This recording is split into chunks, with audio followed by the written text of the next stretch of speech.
장 2절에서 13절 변호사님 사건 의미를 우리가 되새겨보는 시간이 갖도록 하겠습니다. 여러분, 우리가 보면은 우리가 예수님을 믿는다는 것이 그리고 또 예수님을 이해한다는 것이 우리가 그렇게 쉽지 않아요. 인간의 상식이라든지 인간의 어떤 학문으로 이해할 수 있는 것은 아닙니다. 그래서 하나님께서 사랑한 사람들에게 이렇게 이해하지 못하는 사람들에게 때로는 우리가 상상할 수 없는 초자연적인 것을 보여주기도 해요. 그것을 보여주면서 예수님을 믿게 하는 겁니다. 그러니까 우리가 복음을 전할 때 예수님에 대해서 이야기를 하지만은 상대편을 설득해서 그 사람 예수 믿게 하는 것 아니에요. 우리는 하나님께 맡기고 하나님께 기도하면은 하나님이 그 사람을 사랑하면은 때로는 기적 같은 일을 보여주기도 합니다. 초자연적인 역사를 보여주기도 하는 거예요.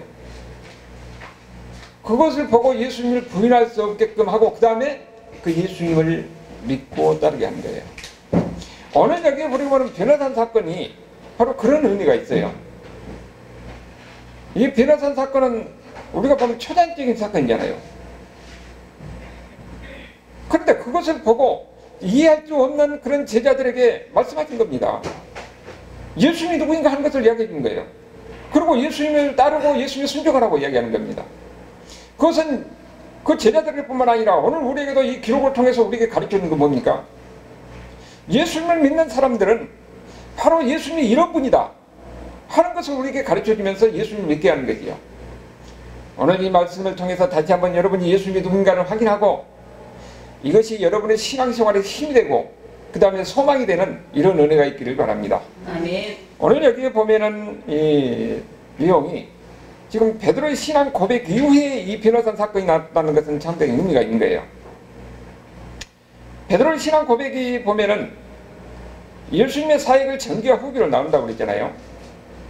그런데 이 베드로의 신앙 고백이 전체 예수님의 사역에서 중요한 전환점이 되는 겁니다. 지금까지는 여러 가지 기적을 행하고 여러 가지 능력을 행하고 가르침을 통해서 예수님이 누구인가 하는 것을 제자들에게 이야기를 했어요. 그 결과가 예수님이 누구냐? 예수님은 하나님의 아들이고 하나님의 아들 그리스도다. 이 고백이 베드로의 입을 통해서 나오는 거죠.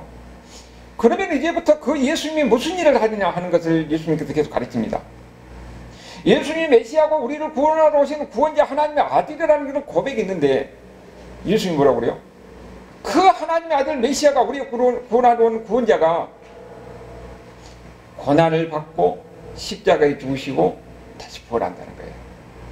그들이 생각할 때는 예수님이 부활할 때는 인간의 상식적으로 이해할 수 없기 때문에 전혀 그게 들어오지 않아요. 다만 우리를 구원하기 오시는 메시아가 고난을 받고 죽으신다는 것은 그들은 이해할 수가 없는 겁니다. 어떻게 우리를 구원하기 오신 메시아가 고난을 받고 죽느냐는 거예요. 인간의 상식으로는 이해할 수 없는 거지요. 그래서 그 제자들은 어떻게 됩니까? 혼란스러운 상황이 되는 거예요. 지금까지 우리가 예수님을 따를 때는 예수님이 우리에게 승리를 보장해 주고 우리를 구원하시고 우리를 천국 가게 하고 뿐만 아니라 이 세상에서 많은 것을 우리에게 줄 것이다 하고 그런 기도 속에서 예수님을 따랐는데 예수님이 이제는 고난을 받고 죽는다는 거예요. 그러니까 제자들은 좀 혼란스러운 상황이 되는 거죠. 그 혼란스러운 상황에 있는 제자들을 위해서 변호산 사건이 있는 겁니다. 여기 뭡니까? 변호사 사건이 어떻게 나옵니까? 엿새 후에 예수께서 베드로와 야고보와 요한을 데리시고 따로 높은 산에 올라가셨더니 그랬어요. 예수님이 어떤 중요한 일이 있을 때는 항상 이 세 사람의 제자들을 데려가는데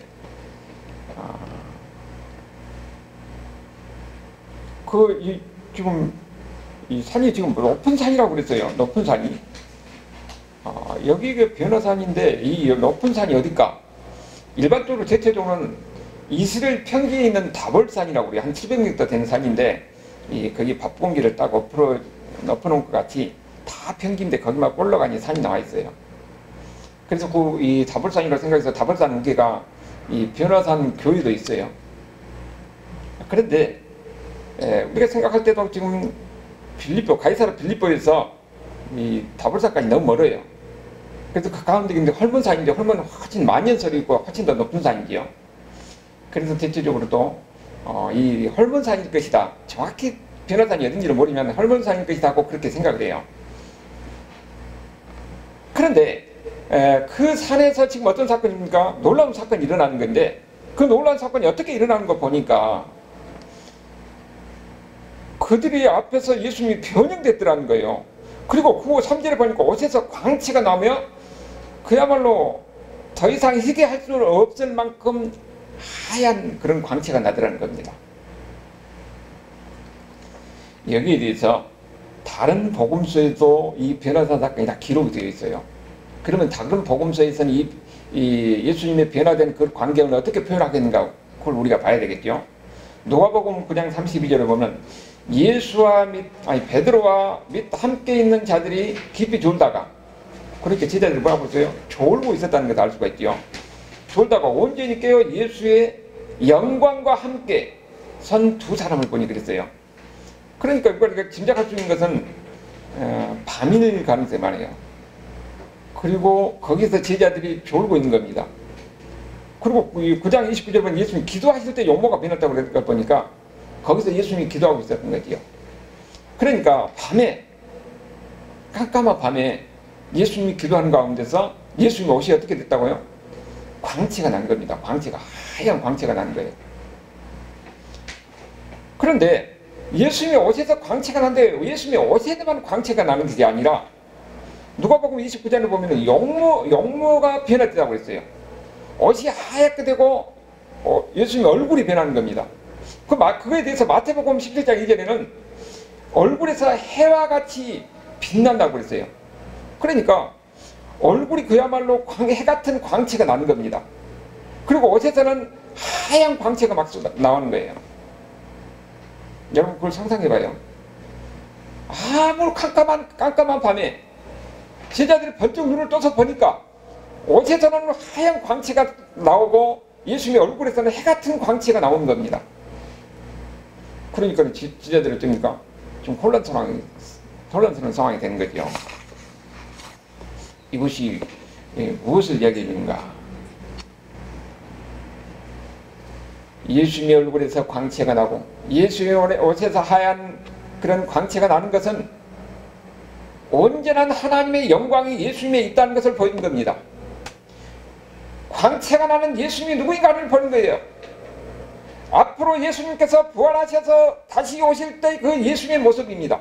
하나님 우편 보좌에 앉으신 예수님의 그 영광스러운 모습, 광채가 나는 그 모습이 예수님의 영광스러운 모습을 보이는 거예요. 앞으로 우리가 가던 새하늘과 새 땅에서 그때는 어떠니까 해가 달이 없어요. 하나님의 영광이 온 세상을 밝히는 겁니다. 우리가 앞으로 갈 그 영광스러운 모습을 예수님을 통해서 보이고 그 예수님이 누구냐면 하나님의 영광이 예수님을 통해서 오직 드러내는 것을 우리가 보이는 겁니다. 그렇다면 예수님이 누굽니까? 하나님이에요. 예수님을 통해서 하나님의 영광이 그 부활하신 후에 예수님의 모습을 우리에게 보이는 건데 그 예수님이 지금 여기 있다는 거예요. 그 예수님 부활하신 영광의 모습을 지금 여기 이 세상에서 있다는 것을 제자들에게 보여주고 있는 겁니다. 그런 가운데서 그런 모습을 보여놨으니까 아까 제자들이 졸고 있었다고 그랬잖아요. 졸다가 이렇게 보니까는 얼마나 놀라운 관계예요. 그야말로 제정신이 아닌 그런 상황이죠. 그런 가운데서 5절 보니까 베드로가 예수께 구하되 나비여 우리가 여기 있는 것이 지금 자기가 무슨 말을 한지를 모르고 하고 있어요. 있는 것이 졌사오니 우리가 초막 셋을 짓 때 하나는 주를 위하여 하나는 모세를 위하여 하나는 엘리야를 하사이다. 그리고 6절에 이는 그들이 몹시 무수함으로 그가 무슨 말을 할지 알지 못함이라. 여러분 앞에서 예수님이 그 영광스러운 모습이 갑자기 나타나면 여러분 무섭겠어요? 안 무섭겠어요? 무서울 수밖에 없죠. 지금 그런 가운데 거기에 누가 있는 거 보니까 모세와 엘리야가 있는 거예요. 그들을 어떻게 알았겠어요? 그들 보지 않았는데 하나님은 그걸 알게 하는 거죠. 예수님의 그 영광스러운 모습 가운데서 모세가 거기에 보이고 엘리야가 보이는데 그들이 예수님과 대화하고 있는 장면을 제자들이 목격한 겁니다. 그러면 모세와 엘리야가 거기 나타나서 예수님과 이야기한다는 것은 무엇인가 전해주는 메시지가 있는 것이죠. 왜 모세와 왜 엘리야냐 하는 거예요. 우리가 모세는 이야기하면은 모세는 하나님과 대면한 사람입니다. 하나님의 말씀을 받아서 제자에게 하나님의 말씀을 전한 사람이야. 그래서 모세를 통해서 모세 율법이 나오는 겁니다. 모세 오경이 나오고 그것이 하나님의 율법이에요. 하나님의 말씀이 모세를 통해서 전해졌잖아요. 그 다음에 엘리야는 누굽니까? 선자잖아요. 선자. 선자는 하나님의 말씀으로 백성들이 하나님 말씀에서 떠나지 않고 그들이 바르게 살도록 전한 사람입니다. 그들이 잘못을 행할 때 하나님의 심판의 메시지를 전하면서 그들이 다시 돌아오도록 하는 것이 엘리야 사역이에요. 그 엘리야의 이 선지자들의 사역의 대표자가 바로 엘리야입니다. 우리가 히브리 성경을 보면은요, 율법이 나오고 모세 오경이 나오고 그 다음에 선지서 나오고 성문서가 나와요. 그렇게 분류해요. 우리 성경에는 이렇게 분류되어 있는데 원래는 그렇게 되어 있어요. 그래서 모세 오경과 선지서와 성문서를 성경이라고 이야기해요. 그런데 때로는 모세 오경과 선지서를 성경을 대표해서 두 가지를 성경 전체라고 이야기합니다. 그러면은 모세가 나오는 것은 모세 오경을 대표하는 거예요. 율법을 대표하는 것이고 엘리야가 나오는 것은 선지서를 대표하는 겁니다. 그러니까 이 둘이서 무엇을 증거합니까? 예수님을 증거하는 거예요.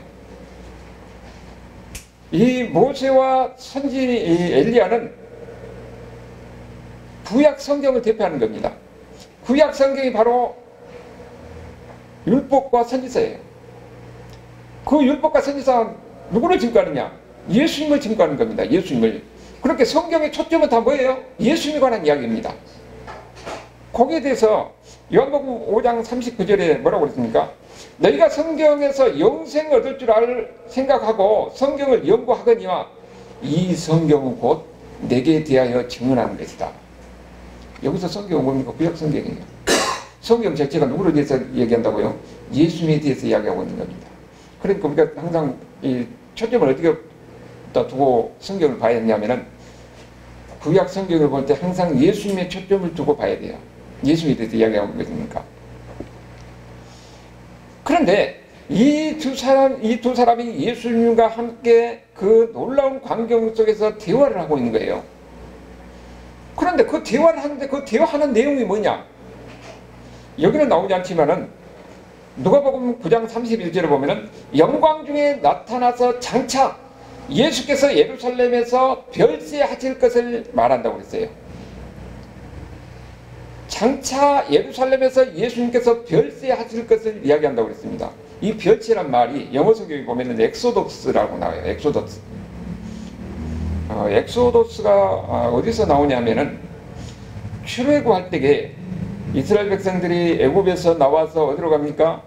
홍해바다를 건너서 광야를 건너서 그 다음에 요단강을 건너서 가나안 땅에 들어가요. 그 과정이 전부 다 엑소더스예요. 엑소더스.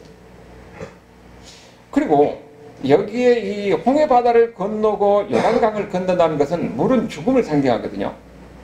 그러니까 이 이스라엘 백성들이 죽음을 건너서 가나안 땅에 들어가는 거예요. 여러분이 왜 세례를 받는다는 거잖아요. 이스라엘 백성들이 홍해바다에서 세례를 받았다고 그러죠. 우리가 세례를 받는 것도 물로 세례를 받는 것은 우리가 죽음을 건너서 우리가 새로 태어난 하나님의 사람들이라는 것을 세례를 통해서 이야기하는 거죠. 그런데 이스라엘 백성들이 이렇게 애굽에서 나와서 요단강 홍해바다를 건너고 요단강을 건너서 가나안 땅에 들어가는 그 과정을 예수님이 재현하는 겁니다. 어떻게 재현하는 겁니까? 예수님이 고난을 받으시고 십자가에 죽으시고 부활하심으로써 그 과정을 지연하는 거예요. 이스라엘 백성들은 그 과정에서 그들이 하나님 앞에 불신하고 제약으로 해서 실패했지만은 예수님은 완전하게 그것을 성취하십니다. 그래서 이스라엘 백성들 하는 과정은 예수님의 모형에 불과한 거지요. 예수님은 십자가에서 죽으시고 부활하심으로 해서 하나님을 완전히 마태복음 5장 10절에서 말씀하신 것 같이 하나님의 율법을 완성하는 것입니다. 하나님 말씀을 완성하는 거예요. 그 과정이 바로 엑소더스. 그렇게 이 별시한다는 것은 십자가의 과정을 건너는 거예요. 죽음을 통과하는 겁니다. 지금 이 모세와 엘리야가 무엇을 이야기했어요? 예수님이 예루살렘에 나와서 별시하실 것, 예루살렘에 나와서 십자가를 죽으실 것을 이야기하고 있는 거예요. 그 다음에 영원한 천국의 영광의 모습을 거기에 들어갈 것을 예수님께서 이야기하고 있는 겁니다.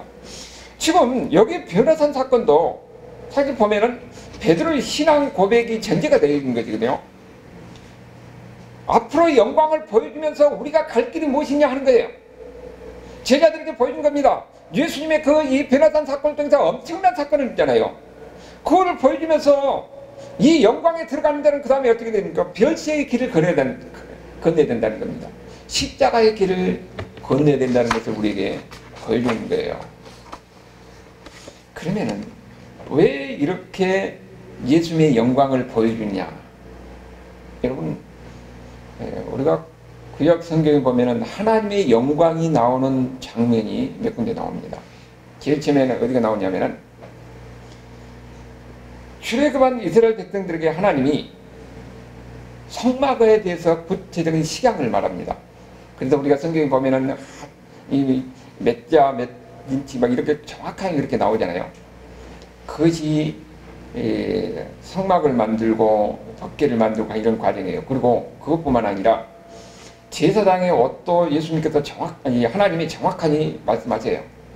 그러니까 성막을 만들고 제사장이 다 이 하나님의 말씀대로 그대로 이 옷을 만들고 그리고 이제 완성되고 첫 번째 제사를 드립니다. 그럴 때 어떻게 됩니까? 하나님의 구름이 그 성막을 다 감싸고 있어요. 거기서 영광의 빛이 나옵니다. 하나님의 영광의 빛이 거기서 나오는 거예요. 거기서 하나님의 영광이 보이는 거죠. 그리고 이제 솔로몬이 성전을 짓잖아요. 성전을 완전히 짓고 봉헌할 때에 그때 하나님의 영광이 나옵니다. 구름이 성전을 탁 덮으면서 거기서 광렬한 광채가 나오는 거죠. 하나님의 영광의 빛이 나오는 거예요. 그리고 그 후로 이스라엘 백성들이 범죄로 인해서 결국은 하나님의 심판을 받아서 성전이 멸망하고 회폐됩니다. 그리고 그 후로 600년 동안 하나님의 영광이 안 나타나요. 사라진 겁니다. 그 이후에 그들이 포로기에서 돌아와서 성전을 지었지만 거기는 하나님의 영광이 없습니다. 그 영광이 한년 언제 나타납니까? 갑자기 예수님을 통해서 하나님의 영광이 나타난 겁니다. 이 변화산 사건을 보니까 하나님의 영광이 이 성막과 성전에서 보였던 구름 속에서 강렬한 광채가 나는 것과 마찬가지로 여기에 하나님의 영광이 나타나는 거예요. 예수님을 통해서 하나님의 영광이 나타난 것은 예수님이 바로 성전이라는 이야기입니다. 성전에서 하나님을 만났을 듯이 예수님을 통해서 하나님을 만나고 예수님을 통해서 하나님께 갖고 있다는 것을 우리에게 보이는 거예요. 예수님이 바로 성전이요. 예수님이 거기에 하나님의 영광이 있는 겁니다. 그것을 우리에게 보이는 거죠. 그걸 보여주면서 하는 말이 7절의 말씀입니다. 마침 구름이 와서 그들을 덮으며 구름 속에서 소리가 나 이러다. 여러분 좀 다 같이 읽어봐요. 7절을 다 같이 읽습니다. 자, 7절 다 같이 시작. 마치 구름이 와서 그들을 덮으며 구름 속에서 소리가 나되 이는 내 사랑하는 아들이니 너희는 그의 말을 들으라 하느니라. 하나님의 그 영광이 예수님을 통해서 나타나잖아요. 그럴 때 하늘에서 소리가 나는 겁니다. 이는 내 사랑하는 아들이니까 너희는 그의 말을 들으라고 하는 거예요. 예수님이 처음에 사역을 할 때에 세례받을 때에 하늘에서 이 비둘기 같은 것이 임하잖아요. 그리고 소리가 납니다. 이는 내 사랑하는 아들이라고. 그리고 그의 말을 들으라고 합니다. 여기서 같은 거예요. 지금 예수님이 누구냐? 이 광경을 통해서 제자들에게 예수님이 누구냐 하는 것을 다시 한번 이야기하는 겁니다. 그들은 예수님이 말씀하신 것을 이해를 하지 못한 거예요.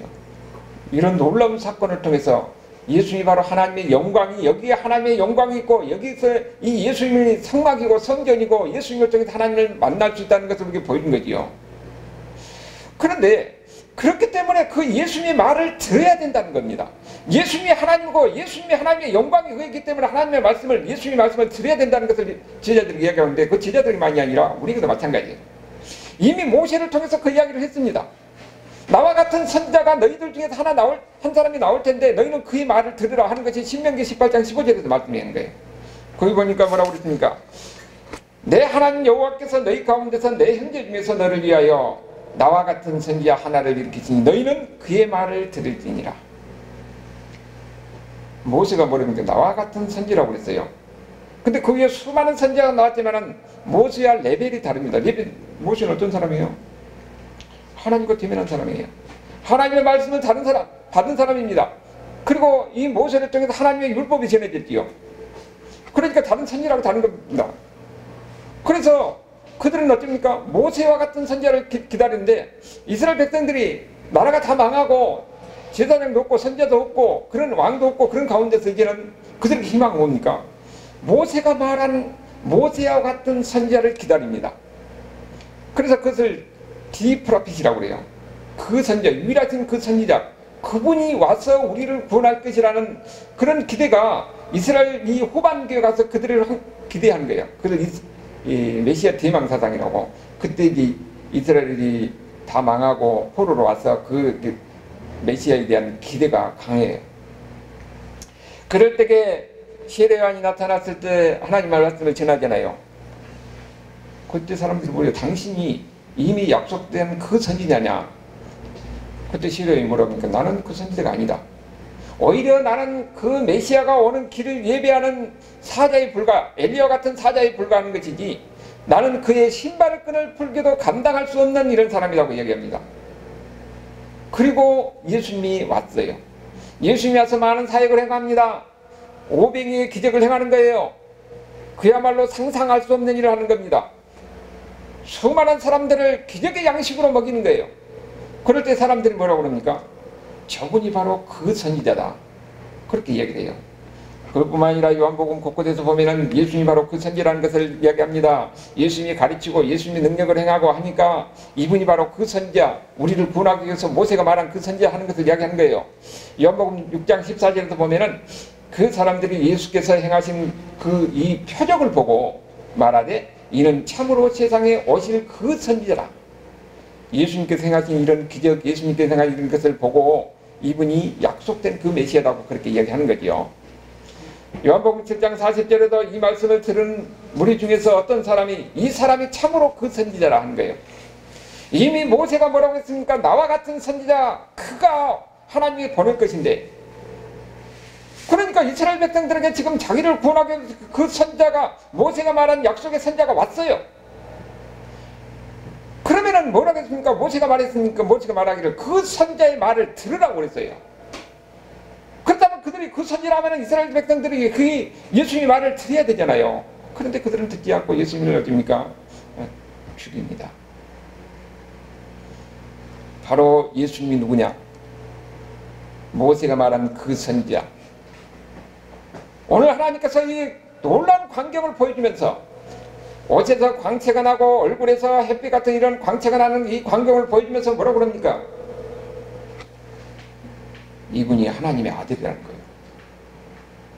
이분이 하나님의 아들이니까 너희는 그 하나님의 아들 예수님의 말을 들어야 된다는 겁니다. 모세가 말한 대로 이 나와 같은 선지자를 하나님이 보낼 텐데 너희는 그 말을 들어야 된다는 겁니다. 우리가 이 세상에서 살 수 있는 유일한 길은 바로 예수님의 말씀을 듣는 겁니다. 예수님의 말씀을 듣는 것이 이해가 안 되니까 하나님이 이런 놀라운 기적 같은 광경을 보여주면서 제자들에게 예수님의 말씀을 들으라고 하는 거예요. 지금 제자들은 지금 혼란스러운 상황이고요. 예수님이 누구인지를 아는 사람은 예수님의 말을 듣게 돼 있어요. 지금 제자들이 지금 혼란스러운 상황에서 이런 광경을 통해서 예수님이 바로 이분이 하나님의 아들이다.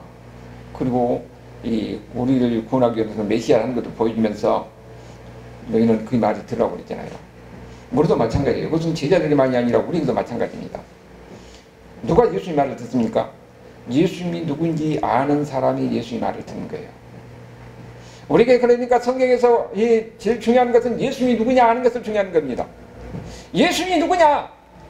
예수님이 바로 하나님의 아들이라는 거예요. 우리를 구원하게 하신 구원자여 이 세상의 모든 지하 가운데서 멸망 가운데서 우리를 구원하기 위해 오신 하나님의 아들 예수님이 우리 죄를 짊어지고 십자가에서 죽으시고, 그리고 예수님을 믿는 사람들은 모든 죄가 용서를 받아서 이제는 우리는 천국 백성 되는 겁니다. 심판과 멸망에서 구원을 받아서 하나님의 자녀가 돼서 이제는 예수님께서 보여줬던 그 영광의 모습이 우리가 앞으로 갈 그 모습이에요. 우리가 천국 가서 예수님과 같이 그런 모습으로 우리는 영광스러운 모습으로 우리가 변화되는 겁니다. 우리가 그 소망을 갖고 살아가는 것이에요. 그러니까 예수님을 믿고 하는 것은요, 세상적인 이해로 이해하고 예수님을 따르는 것 아닙니다. 어떻게 하나님의 일하는 것을 인간이 뭐로 이해할 수가 있습니까? 우리를 구원하게 오신 메시아가 하나님의 아들이 어떻게 십자가에서 고난을 받고 십자가에서 죽습니까? 이해가 안 되는 거지요. 그렇지만은 우리는 이해가 안 되지만은 이것이 하나님의 말씀이고 하나님의 약속이기 때문에 그것을 믿고 순종하고 따르는 거예요. 그게 복 있는 사람이 있는 겁니다. 다른 건 인간이에요. 우리는 이해하지 못합니다. 사람이 우리가 설득해서 이해하려고 할 때, 예수 믿어서 이해하려고 한 데를 이해하지 못합니다. 그래서 우리가 할 수 있는 것은 기도하는 것밖에 없어요. 그 사람이 예수님 믿고 하나님이, 때로는 보면은 우리가 많은 경우를 보잖아요. 예수님 전혀 모르는 사람에게 하나님은 때로는 기적 같은 초자연적인 역사를 통해서 예수님이 진짜 살아 계시고 너와 함께 하신다는 걸 보이는 겁니다. 그러면서 예수님 믿게 하는 경우를 많은 사람들이 간증하고 있는 거잖아요. 바로 예수님이 그때는 어떻게 돼요? 이때는 이해하고 믿는 게 아니에요. 그냥 하나님의 이 약속의 말씀을, 하나님의 말씀을 그대로 믿고 순종하고 따르는 겁니다. 여러분에게는 지금 하나님이, 예수님이 누군가를 알기 때문에 하나님이 여러분에게 기적을 보일 필요가 없는 거죠. 우리에게 중요한 것은 뭡니까? 그 말을 듣는 거예요. 그 말을 듣는 것은 예수님의 말씀을 듣고 순종하고 따라가는 것이, 그것이 우리에게 복이고 우리가 잘 되는 길이고 우리가 천국 가는 길이라는 것을 다시 한번 우리에게 보이는 겁니다. 이것이 바로 예수 믿는 사람이에요. 오직 하나님의 영광, 십자가의 뒤에는 이 별세의 길이, 그 엑소더스 길이 뭡니까? 이 죽음을 넘어서 그 다음에 영광이 있기 때문에 그 길을 간다는 겁니다. 예수님이 그 길을 가는 것이고 제자들이 그 길을 가는 것이고 예수님 믿는 우리가 가는 길이 바로 그 길이에요. 우리가 이 세상에서는 예수님을 믿고 있으면서 많은 고난도 있고 어려움이 있을 수 있지만은 그 다음에는 영광의 부활의 모습을 예수님께서 보여주면서 우리가 바로 그 영광을 가게 된다는 겁니다. 그 영광이 우리를 기다리고 있는 거예요. 거기에 희망이 있는 것이고 거기에 소망이 있는 것이고, 그렇기 때문에 숭배를 각오하고 많은 사람들이 지난 2000년의 역사 동안 그 길을 걸어왔던 거지요. 이제는 우리가 이 세상에 사는 것도 마찬가지입니다. 우리는 예수님을 통해서 우리가 산 다음에 넘어서 영광이 있다는 것을 우리가 아는 사람이에요. 그러면은 우리는 이 세상 것만 보고 사는 사람이 돼서는 안 되는 거지요. 그 다음에 영원한 영광, 예수님을 통해서 보여주는 그 영광이 우리를 기다리고 있다는 것을 알고 우리는 예수님처럼 별세의 길을 가는 겁니다. 십자가의 길을 가는 거예요. 그래서 예수님께서 말씀하실 때 뭐라고 제자들에게, 이 앞에 우리가 마가복음 8장 34절 35절에서 그랬죠. 우리가 제자들 불러주시되 누구든지 나를 따라오고 그러거든 자기를 부인하고 자기 십자가를 지고 나를 따라오고 그랬어요. 여러분이 예수 믿고 여러분이 예수님의 제자가 됐다면 우리는 이제는 예수님의 제자의 길을 가야 합니다. 세상 사람들이 갖는 이런 안락과 평안과 자기 욕심대로 사는 것이 아니라 우리는 예수님의 믿는 사람의 삶을 따라가야 되는 거예요. 그것이 고난이 있고 세상과는 구별되기 때문에 때로는 손해가 날 수도 있고 어려움을 당할 수도 있습니다. 그러나 예수님을 믿는 예수님의 제자라면 당연히 그 길을 가게 되어 있다는 거예요. 그것을 수많은 사람들이 지금까지 걸어왔던 길이고, 우리가 진정으로 하나님의 복을 받고 하나님의 은혜와 하나님의 사랑과 하나님의 영광을 보는 사람이라면 그 십자가의 길, 고난의 길을 우리가 가야 한다는 것입니다. 그래서 예수님께서 말씀하시죠. 누구든지 자기 목숨을 구원하고자 하면 잃을 것이요 누구든지 나와 복음을 위해서 자기 목숨을 잃으면 구원하리라. 우리가 세상 것에 자기 살려고 막 어쩌니까 발버둥칩니다. 돈을 벌어도 자기를 위해서 살려고 하고, 많은 출세를 해도 자기를 위해서 살려고 하고, 그리고 눈에 보이는 것은 오직 내가 잘 되고 내 가족 잘 되고 나만 편하게 사는 것, 이것이 사는 것이 세상 사람에게 자기 목숨을 위해서 사는 것인데, 이제는 진짜 예수님이 누구인지를 알고, 그리고 이 세상에 살 뿐만 아니라 그 다음에 영원한 삶, 영광의 삶이 우리를 기다리고 있다는 것을 아는 사람이라면 나만 나를 위해서 나만 모든 것을 누리고 사는 이런 삶이 아니라 이제는 예수님을 위한 삶이 된다는 거예요. 예수님을 위한 삶 속에서는 고난의 십자가의 길이 있다는 것을 우리에게 이야기하는 겁니다. 오늘 베나산 사건을 통해서 다시 한번 보여준 겁니다. 제자들에게 보여준 것뿐만 아니라 오늘 저와 여러분에게도 보여준 거예요. 예수님이 누구냐? 영광의 하나님이라는 것을 보여주면서 너희는 예수님의 말을 들어야 된다는 겁니다. 우리가 복을 받는 길이 무엇입니까? 예수님의 말을 듣고 예수님의 말씀을 순종하는 거예요. 그것이 당장은 우리에게는 어려움이 있고 아픔이 있는 것 같지만은 우리가 그대로 해보면은 나중에 어떻게 됩니까? 그것이 복이다 하는 것을 알게 됩니다. 이런 광고를 보고 지금 이 베나산 사건에서 제자들이 마태복음 17장 6절을 보면은 뭐라고 했습니까? 제자들이 두려워서 예수께 나와 그들 손대시며 이르시되 일어나 두려워하지 말라. 그들이 두려워하니까 예수님이 두려워하지 말라고 위로하고 또 격려하고 있는 것을 우리가 볼 수가 있는 것이죠. 오늘 이 베나산 사건을 통해서 예수님은 예수님의 영광을 확실하게 보여준 겁니다. 예수님이 바로 하나님이고 예수님 안에 이 다시 오실 예수님, 부활하신 그 예수님의 영광의 모습을 보여준 거예요. 그러면서 그 영광의 길은 별지의 길을 통과해야 된다는 거지요. 고난의 길. 예수님이 메시아인데 제자들이 지금 의심스럽고 혼란스럽잖아요. 그런데 예수님이 고난의 길을 가고 십자가에서 죽으실 것이다 하는 것을 의심하지 말라는 거예요. 그 다음에는 방금 제자들에게 변화상에서 보여줬던 그 영광의 모습이 다시 예수님 앞에 기다리고 있기 때문에 그 과정을 거쳐야 된다는 겁니다. 그것을 보고 너희도 바로 예수님과 같이 그 별세의 길, 십자가의 길, 고난의 길을 너희도 가야 한다는 것을 이야기하는 거예요. 그리고 그 다음에는 예수님을 통해서 보여주신 너희에게 영광이 너희에게 기다리고 있다는 것을 보이는 겁니다. 그것은 그 제자들뿐만 아니라 오늘 우리에게도 마찬가지예요. 여러분, 우리가 예수 믿는다는 것은 내 본능대로 사는 것이 예수 믿는 것 아니에요. 인간의 욕심대로 사는 것이 예수 믿는 것 아니에요. 예수 믿는 사람은 세상에서 있는 사람과 무엇인가 다른 겁니다. 항상 우리는 무엇을 의지하게 됩니까? 하나님을 의지하는 삶이 돼요. 이것을 할 때도 하나님께서 기뻐하신 것인지 이것이 예수님께서 좀 기뻐하신 것이 우리를 그걸 의식하고 사는 사람이 됩니다. 항상 그래서 우리 삶의 초점은 예수님이 되어야 되고 하나님이 되어야 되는 거예요. 그럴 때에 그것이 나에게는 당장은 손해가 나고 또 어려움이 있는 것 같지만은 나중에 보면은 그것이 복이다 하는 것을 알게 되는 겁니다. 이 세상에 권력을 가진 사람들도 자기가 권력을 가지면은 모든 것을 다 전행할 수 있는 것 같이 천년만년 누릴 것 같이 하는데 그 다음에는 어떻게 됩니까? 자기 욕심대로 자기 생각대로 하다가 나중에 심판을 받고 불행한 일을 당하는 것을 보게 되는 거죠. 그러나 예수 믿는 사람들은 그 다음에 하나님 심판이 있고 그 다음에 하나님의 그 영원한 삶이 있다는 것을 생각하기 때문에 우리가 우리 생각대로 우리 욕심대로 그렇게 사는 사람이 아니에요. 항상 우리는 하나님이 예수님이 말씀하신 것이 무엇인가를 의식하고 산 사람입니다. 그것이 바로 십자가의 길을 가고 별지의 길을 가는 사람들이에요. 그 다음에는 항상 뭘 생각합니까? 영원한 영광을 우리가 항상 바라보면서 사는 사람이에요. 실제적으로 제자들이 지금 어떻게 했습니까? 베드로후서 1장 16절 18절 보면은 베드로가 변화상에서 봤던 그 영광의 모습을 언급하는 내용이 나옵니다. 거기 보면은 우리 주 예수 그리스도의 능력과 강림하심이 너희에게 알게 한 것이 교묘히 만든 이야기가 아니요. 왜냐면은 그 예수님의 그 영광스러운 모습을 이야기하니까 사람들이 믿겠습니까? 모르잖아요. 그런데 지금 베드로는 직접 봤어요. 그래서 이것은 그냥 교묘하게 사람이 우리가 만든 이야기가 아니라는 것을 이야기하잖아요. 우리는 그의 크신 위엄을 친히 본 자라고 이야기합니다. 변화상 사건에서 예수님의 놀라운 광경을 그렇게 봤어요. 지극히 큰 영광 중에 이러한 소리가 그에게 나기를 이는 내 사랑하는 아들이요 내 기뻐하는 자라 하실 때에 그가 하나님 아버지께 존귀와 영광을 받으셨느니라.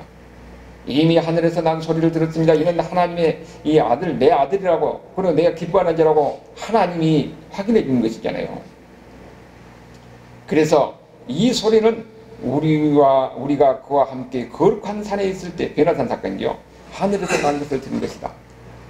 여러분, 베드로가 그 변화산 사건에서 예수님의 놀라운 광경을 보고 그 다음에 어떻게 됩니까? 예수님의 길을 갈 수가 있었던 것이지요. 죽음을 두려워하고 그렇게 겁많고, 그리고 그야말로 이 날뛰던 베드로가 이제는 예수님의 길을 걸어갑니다. 죽음을 두려워하지 않고 예수님에 대해서 증거하는 것과 자기가 봤던 예수님에 대해서 당당한 증거하고 가는 거예요. 그게 모든 제자들로 갈 수 있었던 것은 바로 이와 같이 베드로산 사건에서 보여준 그 예수님을 보고 상당히 가는 거지요. 거기에 베드로뿐만 아니라 요한도 그때 그 봤어요. 요한복음 1장 14절에 보면 뭐라고 그럽니까?